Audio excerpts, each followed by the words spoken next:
Saudações da Nintendo, tudo bem com vocês? Como vocês já devem estar sabendo, a Nintendo anunciou que vai fazer um filme live action de Zelda. A notícia foi dada de maneira meio despretensiosa via Twitter, num post escrito pelo próprio Miyamoto. E mais tarde foram revelados outros detalhes do projeto no site da Nintendo. E combinando essas informações, o que a gente sabe de fato até agora é que o filme Zelda será um live action produzido pela Nintendo e por um cara chamado Avi Arad. O diretor será Wes Ball. O financiamento do projeto será dividido entre a Nintendo e a Sony, que também vai distribuir. E a gente também ficou sabendo que o Miyamoto já vem trabalhando nesse projeto há alguns anos, mas ainda vai levar um tempo para o filme ficar pronto. Bom, são várias informações interessantes, mas o que mais me chama a atenção logo de cara é o fato do filme ser um live action. Porque assim, não existia um consenso em relação às pessoas que gostam de Zelda que a melhor adaptação dos jogos para um filme seria fazer um live action. Poderia muito bem ser uma animação. Pensa comigo, como são as representações do mundo Zelda nos jogos? Você tem aquele visual mais cartunesco em jogos como Wind Waker e naqueles jogos feitos para os consoles portáteis, mas também tem jogos que puxam mais para um aspecto realista, como os jogos do Nintendo 64, Majora's Mask e Ocarina of Time, e principalmente o Twilight Princess, que é o mais realista de todos. Então, essa adaptação poderia ser tanto um live action quanto uma animação. E quando eu falo animação, eu não quero dizer algo como o que a Illumination fez no filme do Mario, porque aquilo realmente tem um aspecto bem infantil que talvez não case com Zelda. Mas poderia ser algo mais na linha do que, por exemplo, a gente vê na série Arcane, do Netflix, que é uma animação, mas não é aquela animação que tem cara de desenho para criança. Ou ainda, uma outra solução que eles poderiam ter tido seria fazer um anime, que também é um estilo que muitas vezes é usado para contar histórias que têm fantasia, mas também não tem esse aspecto tão infantil. Mas talvez essa escolha de fazer um live action e não uma animação com uma pegada um pouco mais adulta, como eu comentei que eles poderiam ter feito, tenha a ver com o público que eles querem atingir. Porque assim como os jogos de Zelda não são feitos para criancinhas super pequenas, eles têm ali como um público-alvo pessoas um pouco mais adultas, o filme talvez tenha a mesma pegada. Não que eu acredite que vai ser um filme com cenas explícitas de violência, mas o simples fato dele não ser uma animação já deixa claro que o público-alvo não são aquelas crianças tão pequenas. Então eu entendo a lógica da Nintendo de fazer um live action. Mas isso não exclui o fato de que fazer um live action é muito mais arriscado do que fazer uma animação. Por exemplo, uma questão que me vem logo à mente são os efeitos especiais. Porque quando você faz um live action, por mais que seja um filme de fantasia, as pessoas vão ao cinema esperando ver algo que seja mais realista. Então, se os efeitos especiais são ruins, isso tira a imersão de quem está assistindo. E certamente esse filme do Zelda vai precisar de bastante CGI, porque os jogos são cheios de elementos fantásticos, como monstros, magia. Sem contar que é bem mais desafiador você fazer um efeito especial de um live action do que de uma animação. É muito mais caro e trabalhoso fazer um dragão como aquele do Game of Thrones, que tenta ficar o mais realista possível, do que um dragão daquele filme Como Treinar o Seu Dragão. Quer dizer, parece meio óbvio quando a gente fala, mas é importante a gente frisar que numa animação, a gente não espera ver uma coisa totalmente realista. Você não tem esse compromisso de fazer que algo pareça real. Já no caso do live action, existe sim um compromisso de fazer com que aquilo fique o mais realista possível, até para que a pessoa que está assistindo ao filme se sinta imersa naquele mundo. E tem outros questionamentos que um live action também traz. Por exemplo, quais serão os atores escolhidos? Será que eles vão ser desconhecidos em início de carreira ou grandes estrelas? No caso do filme do Mario, a gente viu que a Nintendo não teve medo de trazer grandes nomes como Chris Pratt, Anya Taylor-Joy e Jack Black. Será que ela vai seguir a mesma linha para o filme Zelda? E quanto à idade desses atores? Eles vão ser crianças ou jovens? Porque assim, em alguns jogos, o Link e a Zelda são pequenos, em outros eles são mais velhos. Segundo o livro The Legend of Zelda Hyrule Historia, no jogo original The Legend of Zelda, o Link tem 10 anos. Mas no Tears of the Kingdom, ele e a Zelda já são adultos, inclusive eles moram juntos e dormem na mesma cama. E uma das formas da gente tentar responder a essas perguntas, essas escolhas criativas, é olhar para o cara que vai dirigir o filme, o Wes Ball. Ele tem uma carreira curta, ele dirigiu apenas a trilogia do Maze Runner e o filme do Planeta dos Macacos, que vai estrear em 2024.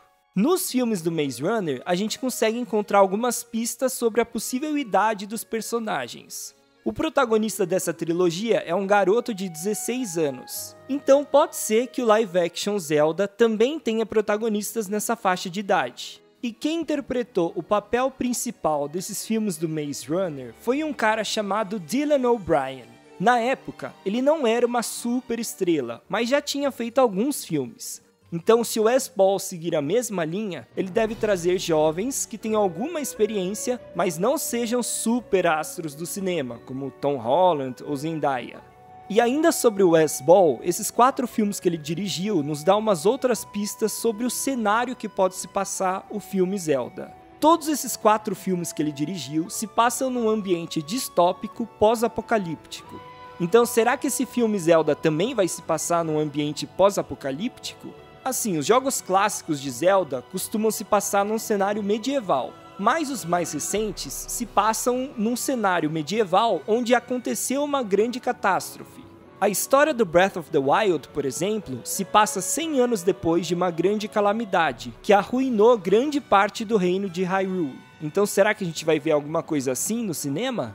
Outra coisa que me chama a atenção sobre esse diretor é o fato de que os 4 filmes que ele dirigiu são histórias que já existiam em outras mídias e que ele adaptou para o cinema. O Maze Runner e o Planeta dos Macacos eram livros que foram transformados em filmes. No caso, Zelda é uma série de jogos que também vai ganhar sua primeira adaptação para o cinema.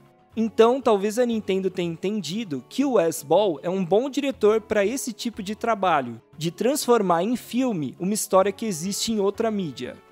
Uma outra questão que o Wes Ball vai ter que pensar bem é como o Link vai se comunicar no filme. Porque nos jogos, a gente nunca ouviu o Link falar. E assim, o Link não é mudo, porque desde o Ocarina of Time, quando a gente joga com o Link, a gente escuta ele fazendo barulhos. Ele dá uns gritos, faz uns grunhidos. Ou seja, ele tem voz. E além disso, no Breath of the Wild e no Tears of the Kingdom, a gente tem momentos em que o Link conversa com outros personagens. Só que isso é feito de uma maneira que a gente nunca sabe exatamente o que ele tá falando, porque apesar dele conversar ali com o outro NPC, a gente não tem a legenda do que ele tá dizendo, nem a voz saindo de dentro dele, né, de fato falando. Então a gente meio que imagina o que ele disse, observando a reação da pessoa com quem ele tá conversando. E isso é feito de propósito nos jogos, porque a Nintendo entende que é uma forma do jogador se identificar mais com o herói. Agora, é mais fácil fazer isso num jogo de videogame do que num filme. Num filme, você tem que criar vários elementos ali para contar a história, para que aquele personagem consiga se expressar se ele não fala. Então não é que seja impossível fazer isso. A gente tem, por exemplo, o filme do Dumbo. O Dumbo não fala nada o filme todo. E é um filme que fez sucesso na época que foi lançado e tal. Enfim, o personagem tem ali o seu carisma, mesmo sem falar nada. Agora, para você fazer isso, você precisa caprichar.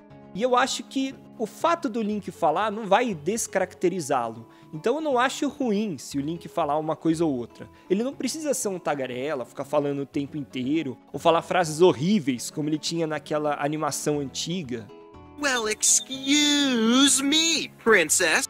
Mas eu acho que se for bem trabalhado, ele pode sim falar uma vez ou outra. Eu não acho que seja um problema o Link falar. O que mais me preocupa é se, por exemplo, a Nintendo colocar como uma obrigação o Link não poder falar, e isso o diretor ter que levar tanto a sério que acabe atrapalhando o resultado final, sabe? Quando em um momento ou outro, se ele dissesse uma palavra ou outra, faria mais sentido para a história se desenrolar. Então eu acho que isso é algo que tem que ser trabalhado com cuidado. E eu acho que não é um problema o Link falar, porque, por exemplo, o Mario também não é um personagem que fala tanto assim nos seus jogos. Ele fala ali uma coisa ou outra, tal, mas no filme ele falou bem mais do que de costume. E eu não acho que isso o descaracterizou, sabe? E no caso do Link, eu também não acho que seja um grande problema. Se for bem feito, se for um roteiro bem escrito, se forem frases que fazem sentido pra ele falar naquele momento, eu acho que vai só engrandecer o personagem, deixá-lo mais complexo e mais legal. Até porque o Link não é simplesmente um cara que não fala. Eu acho que tem muitas outras características que definem ele como personagem. No Breath of the Wild, por exemplo, ele é um herói valente, leal, sério, habilidoso como guerreiro e é um cara de poucas palavras porque ele entende que é mais importante ser julgado pelas ações do que pelas coisas que ele diz. Então, desde que ele seja representado como esse herói que eu acabei de descrever, tendo algumas falas, mas também é claro, sem que essa seja uma característica tão predominante nele, eu não vejo problema nenhum no Link falar. Mas, além dessas escolhas do diretor, outro cara envolvido nesse projeto é o produtor Avi Arad. Esse cara tá por trás de um monte de filme de super-heróis. Alguns bem-sucedidos, como os filmes recentes do Homem-Aranha no Aranhaverso, e outros que fracassaram, como Morbius. Será que o Zelda vai estar mais pra Homem-Aranha ou pra Morbius? Também chama atenção o fato do Avi Arad ter produzido Uncharted, que é um outro filme baseado num jogo. Ou seja, ele já vem tentando emplacar esse tipo de projeto. No caso do Uncharted, o resultado não foi muito bom, nem de bilheteria, nem de crítica. Mas eu acho que pode ser diferente nesse filme Zelda. Principalmente porque a Nintendo tá fiscalizando tudo de pertinho, liderada pelo Miyamoto. E no caso do filme do Mario, foi a mesma coisa que aconteceu. A Nintendo ficou em cima para que ficasse tudo do jeito que ela queria. E se por um lado tem gente que pode até não ter gostado do filme do Mario, uma coisa não dá para negar, ele foi um sucesso de bilheteria. Ele já é a maior bilheteria dentre todos os filmes da Illumination, inclusive na frente daqueles filmes como Meu Malvado Favorito e filme dos Minions. E foi além, se tornando a terceira animação mais assistida da história do cinema, ficando atrás apenas de Frozen 2 e da nova versão do Rei Leão. Claro que a escolha de uma animação para o Mario era muito mais simples, claro que o Mario é um personagem muito mais famoso do que os personagens da série Zelda, mas o sucesso do filme do Mario me faz acreditar que, no mínimo, vai ser algo decente esse filme Zelda. Agora, uma coisa muito curiosa é que a Sony Pictures vai distribuir o filme Zelda. E é interessante a gente pensar, porque a Sony Pictures